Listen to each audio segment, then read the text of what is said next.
Here we have a new mid-range phone from Samsung, the Galaxy A16 5G. Despite its budget nature, does this phone provide enough features to be worth your while? I'm Will for GSM Arena, and let's find out in our Galaxy A16 5G review.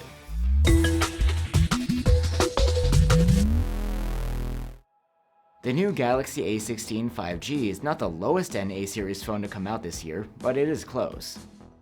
The phone does look like the more expensive A-series models. It has a flat plastic back with a glossy finish.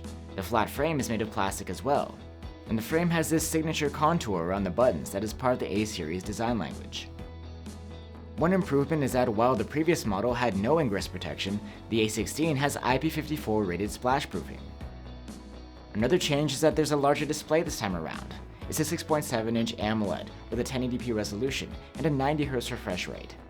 The display is sharp enough and contrasty, and it has no unpleasant color shifts when you look at it from an angle. It doesn't have goodies like HDR video support though. At least Samsung has slimmed down the bezels a bit compared to the A15 and the A25. The panel is okay when it comes to brightness, at least for a budget phone. We measured a maximum of under 400 nits with the manual slider, but this is able to boost up to over 800 nits when in auto brightness mode. And it's nice that you get a 90Hz refresh rate even on a budget device. It smooths out your swiping and scrolling, but it isn't adaptive here. While the previous model had a headphone jack, Samsung has done away with it for this generation. You again don't get stereo speakers either, just a single one. It has very good loudness, but the audio quality is just okay. The focus is on the highs, with decent vocals, but no bass.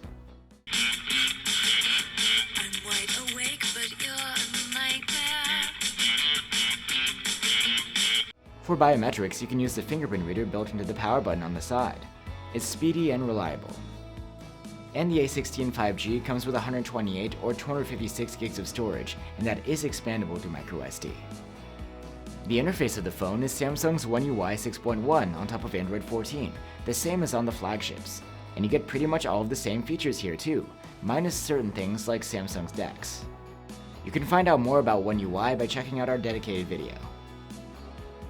And a nice improvement is that Samsung is providing longer software support to the A16 5G, to the tune of 6 major Android updates. That's a lot, but we're really wondering whether the budget hardware here will still be able to offer an okay user experience a few years down the line, seeing how it's not exactly lag-free out of the box. Speaking of hardware, the story gets a little more complicated when it comes to the chipset of this phone. Depending on the market, the Galaxy A16 5G will come with one of two chipsets, Samsung's Exynos 1330 or MediaTek Dimensity 6300. The model we're reviewing is the Exynos variant. In CPU benchmarks, this phone holds its own against other budget devices, but in graphics tests there's a significant gap between this phone and the next tier of Samsung mid-rangers like the Galaxy A25. While the peak performance here is okay, we did run into the occasional stutter in the UI. This could be partly due to our unit having 4 gigs of RAM instead of the higher 8 gig option. The previous model had good battery life, but it's actually a bit less this time around. The phone again has a 5000 mAh battery and earned an active use score of 12 hours and 8 minutes in our battery tests. It's quite alright for the class, but the individual battery run times are considerably shorter than the previous model. The phone supports up to 25-watt wired charging, and there's no charger in the box. With a proper adapter, it was able to charge from 0 to 47% in half an hour, and a full charge took an hour and 21 minutes. On to the cameras, which are exactly the same as on the previous model. There's a 50-megapixel main cam, a 5-megapixel ultrawide, and a 2-megapixel macro camera. The main camera captures 12.5-megapixel photos by default, and they're solid for the class. Detail is good, though there is plenty of sharpening. Colors look nice and natural. The dynamic range is not great, however, with skies getting clipped in some of the more challenging scenes. Shots of people look alright, as long as there is plenty of light. Skin tones don't look great in any of our indoor shots. In low light, the main cam captures decent photos.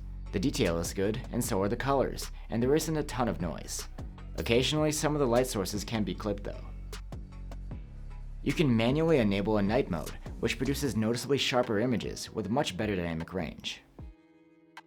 Daylight photos from the ultrawide camera aren't great. They don't have much detail, and they're overall soft, even more so around the corners. The contrast and dynamic range are poor too. At least the colors are well matched to the main camera. And in low light, the ultra-wide photos are soft and muddy, with blown-out light sources. The 2-megapixel macro camera is neat to have, but the results are nothing spectacular, and with the fixed focus, it can be a chore to get a sharp result.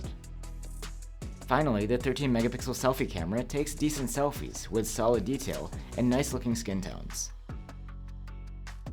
The Galaxy A16 5G can capture videos at a maximum of 1080p resolution with any of its cameras. 1080p videos from the main camera look very good for this type of video. The low-light videos out of this camera surprised us too, with their great dynamic range. And you also get very good video stabilization on this camera. In contrast, the ultra-wide's videos are not very good, and appear soft and noisy even during the day. So that's the Galaxy A16 5G. Like the previous model, it's a budget phone with a high refresh rate AMOLED and Samsung software. It's got a solid main camera for both photos and videos, and even selfies come out nice. And this time around, it has IP-rated English protection and 6 years of software support. But on the other hand, is longer support that exciting if the phone's performance already feels sluggish when it's brand new? You also lose the headphone jack that the A15 had, and the battery life isn't as good. And you still get the huge chin and the teardrop notch selfie cutout, even if the bezels are a bit slimmer now. If you can find the A16 5G for a deal, it might be worth picking up, but at this price, there are other budget phones, even from Samsung, that can do better. Thanks for watching, guys. If you're looking for alternatives, you can check out the much cheaper Galaxy A15 5G. And even the 5G version of the Galaxy A25 is within the same price range. Let us know what you think, and I'll see you on the next one.